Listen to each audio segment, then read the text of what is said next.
İspir kuru fasulye değil ama. Değil mi? Hepsi yalan. Valla. Allah Yani Allah. yolumu şaşırdınız ama siz böyle düştünüz Bayburt'a doğru gidiyorduk. Bayburtlu olarak Bayburt'ta yaşamak nasıl bir duygu? Bayburt'un plaka kodunu bilen yoruma yazsın bakalım. Yani buraya yazdım, bunda ne oldu? Bayburtluları genellemiyorum ama şehrinize yeni bir insan geldiğinde bu şekilde davranırsanız abi bu şehre hiçbir şekilde turist gelmez zaten. Bu sefer anlatınca da vay efendim bizim buraları kötülüyorsunuz. Tadına Ben çok bak bakalım. severim. Ben kavurma çok severim ama Sıfır ilgi, sıfır alaka. Gerçekten Bayburt niye böyle? İyi tarafından bakmaya çalışıyorum da olaylara. Yani yapacak bir şey yok.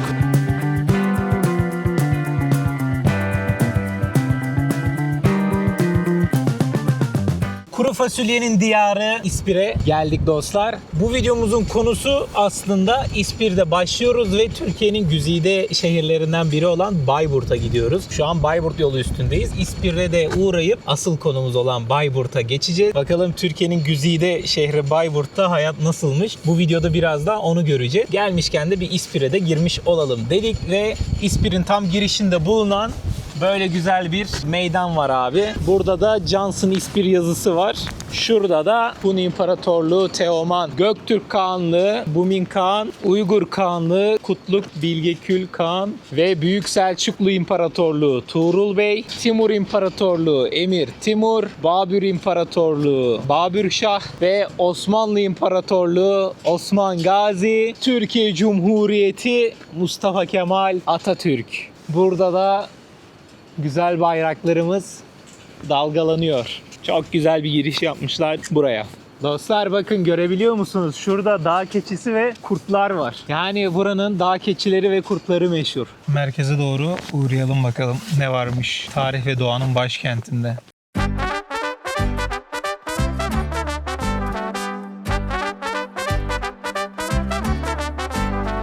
İspir'in kuru fasulyesi meşhurmuş dostlar.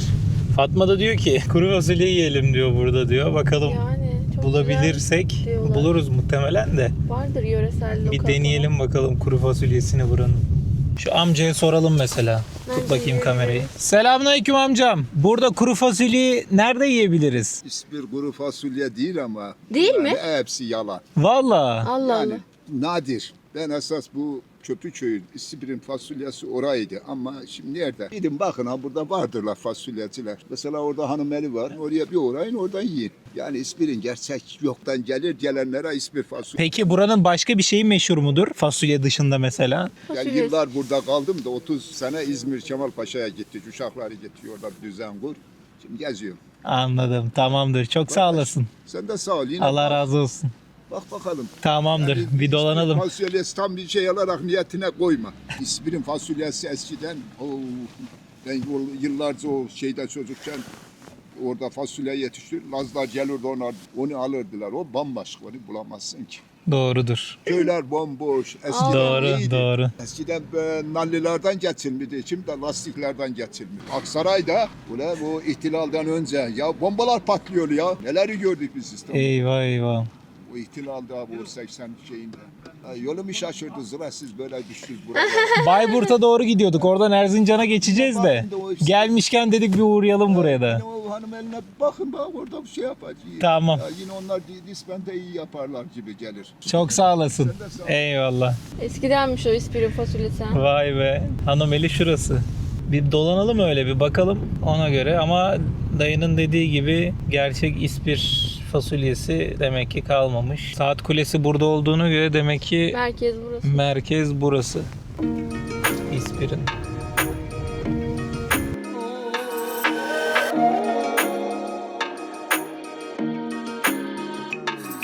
Dostlar, İspir'e girdik. İspir'de hiçbir şey yok abi. Ondan dolayı bir dolandık öyle. Çıktık. Asıl videomuzun konusu olan Bayburt'a gidiyoruz abi. Bayburt'ta bir gün geçireceğiz. Bakalım nasıl olacak bilmiyoruz. Göreceğiz. Heyecanlıyız ya. Bayburt'a gidiyoruz abi. Farklı. Değil mi? Fazlı Polat'ın memleketi. Fazlı Polat'ın aynen. Var mı başka Bayburtlu aramızda dostlar? Eğer varsa yorumlarda mutlaka yazın. Bir de şunu soracağım. Az önceki amcanın anlattığı gibi İspir'de gerçekten kuru fasulye Evet. yok mu yani? Onu da bir aydınlatırsanız. Eskisi gibi değil, gelmez dedi yani hani. Evet. Hiçbir farkı yok. Onu da bir aydınlatırsanız seviniriz. O zaman biz yola çıkıyoruz. Bayburt'ta görüşürüz.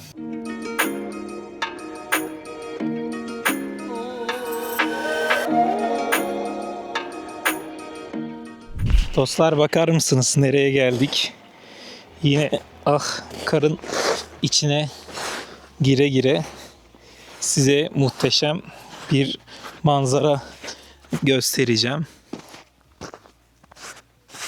Of of of of. Of of of of. Şuraya bakar mısınız? Olduğu gibi gözüküyor ve inanılmaz böyle çıt çıkmıyor resmen ya. Yukarılara doğru çıkıyoruz, Bayburt'a doğru. Yükselti de artıyor. Ondan dolayı da artık yine kar manzaraları görmeye başlıyoruz. Muhtemelen Bayburt merkezde karlı olur diye düşünüyorum. Spending the night in Dixon,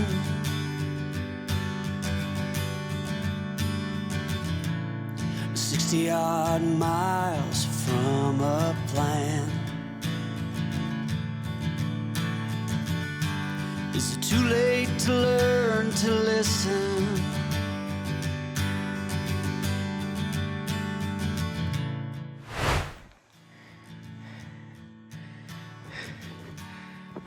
Allah! Bazı yerler şey, bazı yerler şey ya. Bak yukarı doğru gel. Buralar biraz daha şey.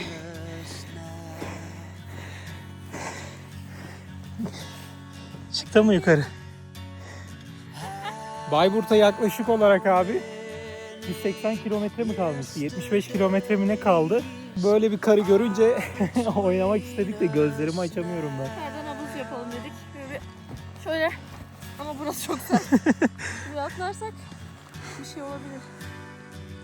Bura böyleyse Bayburt daha da belki karlıdır. Bak şimdi nasıl batıyorum. Hoppa. Nasıl batıyor? Hoppa. Of. Dize kadar geldi. Hop. Şeydeki gibi, göldeki.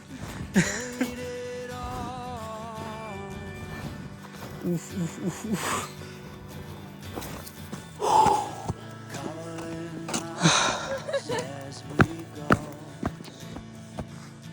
Muhteşem ya manzara.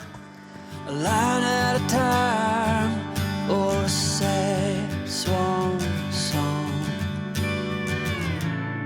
offering up purple prose,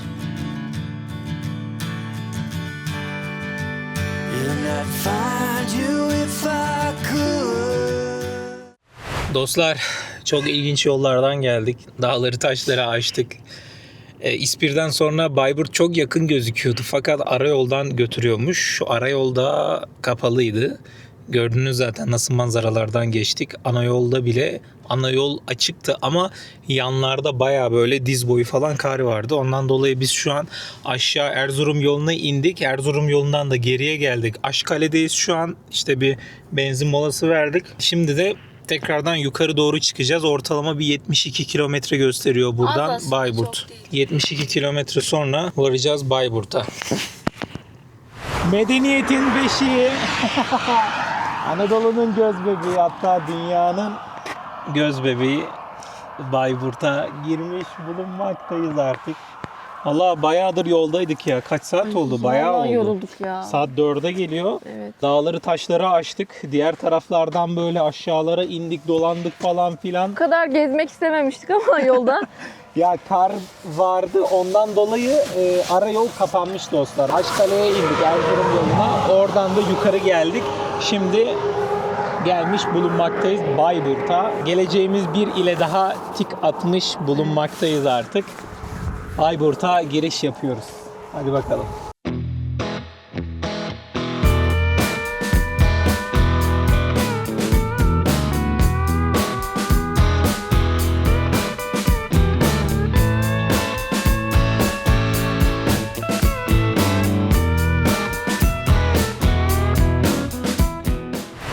Selamünaleyküm. Hocam biz yeni geldik de buraya. Bize böyle yemek yiyebileceğimiz güzel bir yer önerebilir misin? Ne yiyebiliriz? Ya da ne yiyebiliriz? Yani hani kavurması meşhurmuş galiba buranın. Kavurma da her zaman çıkarmıyorlar ama. Allah Allah. Ya şurada Bayburt lokantası var caddede. Tamam. Ya da şurada bir kardeşler var. Şuradan gidiyorsun. Sola dön böyle hemen. Kardeşler. He. Tamam. Kaleye buradan gidiliyor değil mi? Kaleye buradan gidiyorsun. Nasıl anlatayım orayı? Devam ediyorsun ileri, tamam mı? O Sonra 200 aşağı metrelerde de dönüp- sorabilirsin. aynen, Oraya döndürüyor devam navigasyon. ediyorsun, ileriden böyle yuvarlaktan sola dönüyorsun. Saat Kulesi'nin oradan yukarı çıkıyorsun. Tamam. Tam meydan Saat Kulesi'nin olduğu yer oluyor değil mi? Evet, Merkez meydanı. Saat Kule'nin orası tam meydan oluyor. Tamamdır. Tamam. Çok sağ olasın. Peki burada böyle hani yapabileceğimiz bir şey var mı? İlk kez geldik, hani önerebileceğin şunu görün, bunu görün, bunu yapın. Küçük bir yer ya. Yani işte burada olmayabilir. yapabileceğim Evet. bir Yok. Bir kale var galiba, bir Bir şey Saat yok. Kulesi meydanı. Bir de kavurmasını tadın dediler. Kavurma, varsa ben de tabii. kavurmayı seviyorum. 3 günde bir yerim böyle. Valla o. Yok, ben de burada yalnız yaşıyorum yani. Aha. Öyle yemek yapan olmadığı için 3 günde bir kavurma yerim sadece. Lokantada yediğim tek şey o. Oh, mis gibi. Bilmem ne falan Mutlaka yerim. tadalım Mis o gibi. zaman. Ama Aynen. orada hani çok temiz olduğuna güvendiğim için orada yiyorum. Şu kardeşler, bir şey Tamam. Kardeşler. Ya da Bayburt lokantası var ana cadde. İkisine de bakarız ya. Yani benim Duruma göre. genelde yediğim Kardeşler. yerler yani. Ben çünkü her lokantada yemem. Doğrudur. Ufak bir şey gördüm mü midem bulanır. Rahatsız Doğrudur. yaşıyorsun. Bir şeyim var. Doğrudur. Çok teşekkür ederiz. ederim. Çok sağ olun. Dediğim gibi yani orada dönüp Saat Kule'ye çıktığında oradan soldan yukarı doğru çıkacaksın. Devam ettiğinde gösteriyor zaten. Tamamdır. Çok sağ olasın. Yani abimizin dediği gibi dostlar, Bayburt'ta sanırım bir şey yok. Yani küçük bir yer öyle. İlk Bayburtlu'yla temasa geçmiş bulunduk bu arada. Kardeşler Lokantası ve Bayburt Lokantası mıydı? Hı hı. Onu önerdi bize. Kaleye çıkıp sonra mı Öyle gelip yapalım. yiyelim? Çıkalım sonra gelip Aynen. yiyelim. Bir daha şey yapmayalım. Aynen. Sanırım burada yiyebiliriz dostlar. Şöyle de göstereyim size. Birazdan geleceğiz zaten.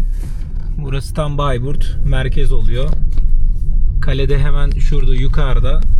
Biz kaleye doğru şimdi gidiş yapacağız. Kalealtı Caddesi istikametine doğru sola dönün. Baksana eski binalar falan. Evet.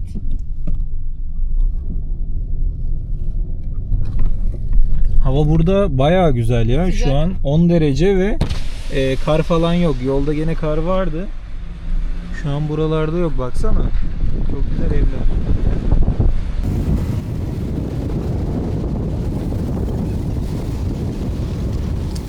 Direkt aşağıdan da Çoruh Çiğdem Nehri Sokak geçiyor. İstikametine doğru. Yani hafif sağa dönün. Artvin'den geçen hatta Çoruh Nehri buradan da geçiyor.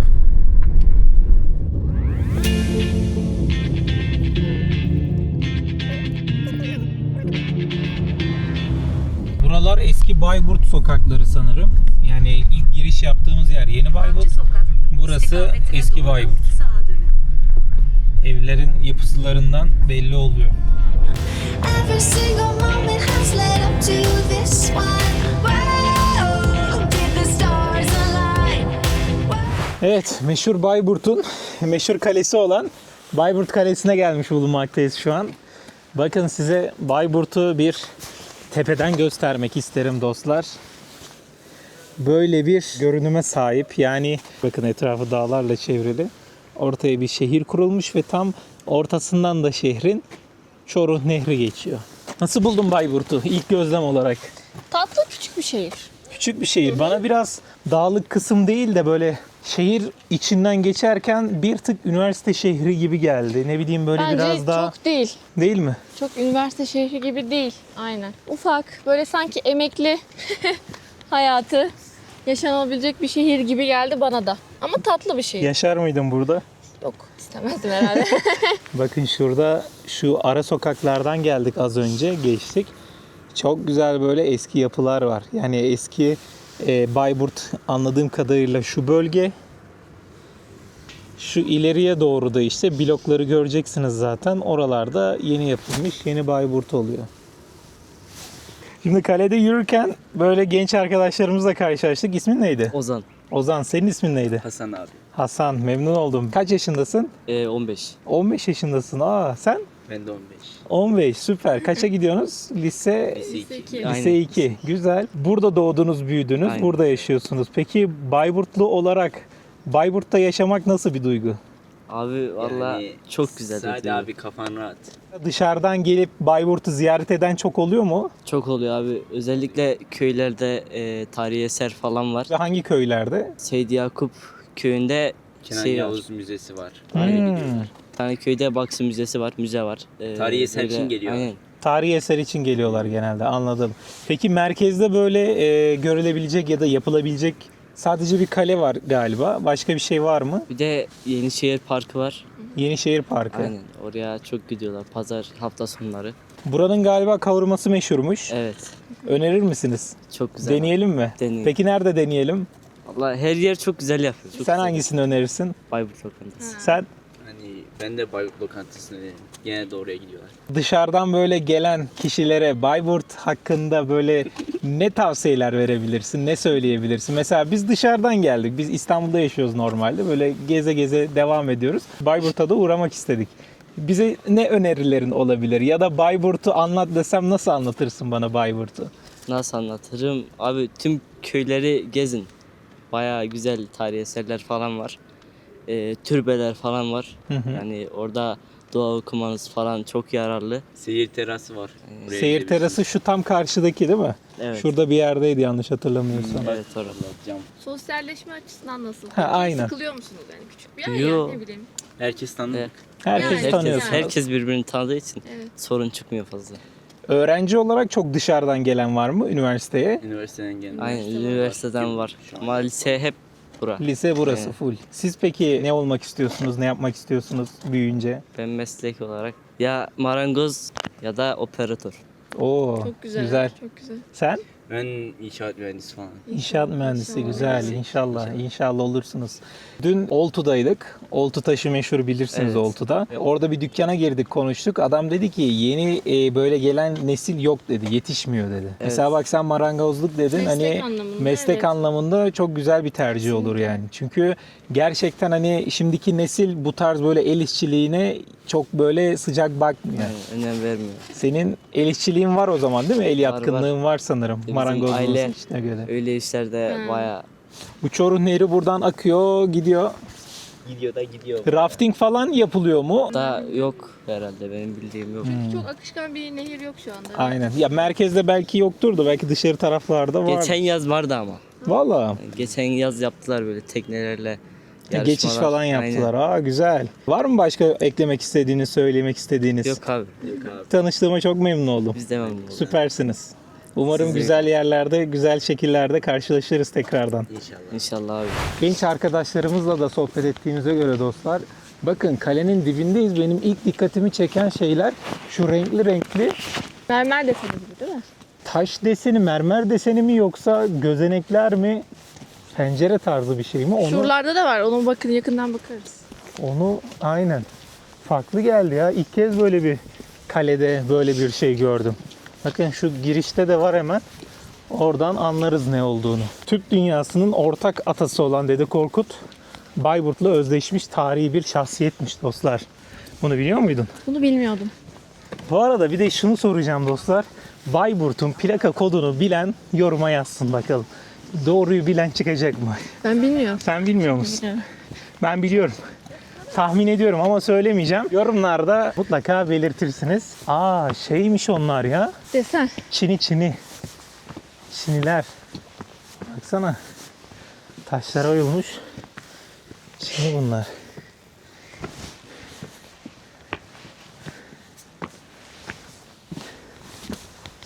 Buradan kalenin içine giriş yapılıyor ama Mahvol. tabii hiç güvenlik olmayınca abi Bakımı yok. ne yazık ki işte her köşede ateş yakmışlar. Ne bileyim, Yazılar yazmışlar. yazılar yazmışlar. Tuvaletlerini yapanlar var. Yazık. İşte bak kardeşim, burası Osman bilmem ne, buraya gelemezsin. Yani buraya yazdım, bunda ne oldu? Y ve N. Buraya kazıdın da bunu. Bu güzel taşa bunu kazıdın da ne geçti eline? Şuna bak, Kürşat, Oktay. Ya bunlar yazık, günah ya. Şuna bak ya. Mahvetmişler yani duvarları. Tabii kalede güvenlik olmayınca böyle oluyor. Ne yazık ki. Bakım olmuyor yani. Üzücü ya. Evet. Mesela Ardahan'da güvenlik vardı. Evet. Mesela Olması bak lazım. Bayburt'un en gelinip görülmesi gereken turistik merkezi burası Burası, mesela. evet. Bayburt'a geldik abi. Önce kalesine çıkarsın. Nereye geleceğiz? Her şey Önce kaleye geleceğiz. Ama bu denli kötü olması Evet. biraz üzücü. Neyse hadi biz karnımızı doyurmaya gidelim artık. Acıktık. Bakın burada Çinilerin anlamlarını da gösteren bilgilendirici tabelalar koymuşlar. Mesela az önce gösterdim ya, tam girişteydi şu. Son derece özgün olan bu Bayburt Çini motifi aşkın sonsuzluğunu temsil etmekteymiş bu. Bakın bu her şeyin yaratıcısının Allah olduğunu ve yeryüzündeki yegane kudretin sahibinin Allah olduğunu anlatmaktadır bu taş. Böyle bir sürü var. Hadi gidelim. Dostlar, Bayburt merkezi tam burası oluyor. Saat Kulesi zaten tam burada. Etrafında da zaten bir sürü dükkanlar falan. Şurada bir Bayburt lokantası var. Ya dostlar, az önce bir abimizle sohbet edecektik de sağ olsun bizi çok güzel karşıladı yani. Gelir Hoş gelmez. geldiniz dedi resmen. Aynen. Bayburtluları genellemiyorum ama yani bir şehrinize böyle bir yeni bir insan geldiğinde bu şekilde davranırsanız abi, bu şehre hiçbir şekilde turist gelmez zaten. Evet. Bunun bilincinde değildi o abimiz. Yani güzel böyle bir dükkanı vardı. Abi dedim, seninle bir sohbet edebilir miyiz falan. Yok işte hayırdır. Böyle ters atarlı giderli konuşmalar. Saçma sapan. Yani bunlar ne oluyor dostlar biliyor musunuz? Bunlar şehrinize gelen kişileri de böyle intiba bırakıyorsunuz abi. Ondan sonra bizler bu sefer anlatınca da sonra işte vay efendim bizim buraları kötülüyorsunuz. Vay efendim şöyle, vay efendim böyle. Bakın biz yaşadıklarımızı anlatıyoruz. Biz iyiye de iyi deriz, kötüye de kötü deriz. Şimdi o abimiz boş yere daha hani dakika bir yani ayağımıza adım atmışız şu güzel şehre. Canımızı sıkıyor yani. Gerek var mı böyle bir şey? Yok hayırdırdı. Yok kamera açık mı? Yok bilmem ne. Ya zaten izinsiz çekmiyoruz kimseyi aslında. Öyle bir şeyimiz yok. Mutlaka söylüyoruz. Hatta diyoruz ki hani kötü yorum bak gelir, ona göre gene de kararınızı Aynen verin. öyle. Ona rağmen söylüyoruz ama olmuyor işte, bazen olmuyor. Neyse biz gidelim, karnımızı doyuralım, modumuz yükselsin, ondan sonra bakarız. Tadına Ben çok bak bakalım. severim. Ben kavurma çok severim ama bu sulu biraz farklı. Efsane. Ufak bir parçanın al. tadına bakayım. Çok güzel. Dağılıyor sanki biraz. Dağılıyor. Tamam, bundan sonra kavurma yemeye Bayburt'a geliyoruz. Şöyle ufak bir parçacık alayım. O kadar ufak da almasaydım. Ya ben yiyemiyorum dostlar, biliyorsunuz. Çok Farklı güzel. bir lezzeti var yani. Biraz büyük al. Dene. Zorlamayayım ya. Zorlayınca sıkıntı oluyor çünkü. Doğru mu? Hani Sen götür bakalım. ben fotoğrafını... Ben bayağı beğendim. Ben kavurma seviyorum zaten. Afiyet olsun. Teşekkürler. Ben de et döner söyledim. Döner porsiyon gelecek bana. Evet dostlar. İkinci önerim, kardeşlere gelmeyin abi. Kardeşler de yemeyin. Sıfır ilgi, sıfır alaka. Hiçbir şekilde yok baba. Yani gerçekten Bayburt niye böyle? Hani vallahi bilmiyorum. Yani iyi tarafından bakmaya çalışıyorum da olaylara. Yani yapacak bir şey yok. Neyse, kavurması nasıldı? Güzel, çok lezzetli. Kavurması iyiymiş. Ben et sevmediğim için kavurmadan yiyemedim. Döner söyledim. Dönerde 5 saatte gelmeye kalkınca kalktık yani. Yapacak bir şey yok. Kesip koyuyorsun. Aynen öyle. İşlemden geçmiyor. Biz tekrardan meydana geldik. Buradan da Bayburt lokantasına gidelim. Evet, o da yakın. Bayburt lokantasını denemiş olalım. Oraya kısmetmiş artık. Bir de orada kavurmaya bakalım. Diğer tarafı ben seçmiştim ama burası sanki daha iyiymiş, kötü bir tercih yapmışım herhalde Daha arkadaşlar. insancıl yaklaşıyorlar, evet, değil mi? yaklaşıyorlar. Buraya gelin, benim önerim. Bayburt'a gelirse. Bayburt lokantası baba. Direkt Saat Kulesi'nin hemen alt tarafında kalıyor. Daha insancıl ya. Abi bak, şehrinize gelmişiz. Kötülemek istemiyoruz. Güzelce yaklaşıyoruz. Yani ille böyle şey yaptırmaya çalışıyorlar. Ondan dolayı neyse devam. İç bakalım çayını. Ya tel var, kusura bakma, sürekli ağzım böyle şey, dilim telimde içinde kalıyor çünkü. Belli oluyordur, rahatsız olduysanız özür dilerim arkadaşlar. Dostlar, dönerim geldi. Döneri hemen şöyle bir ucundan tatmak istiyorum. Nasıl olduğunu.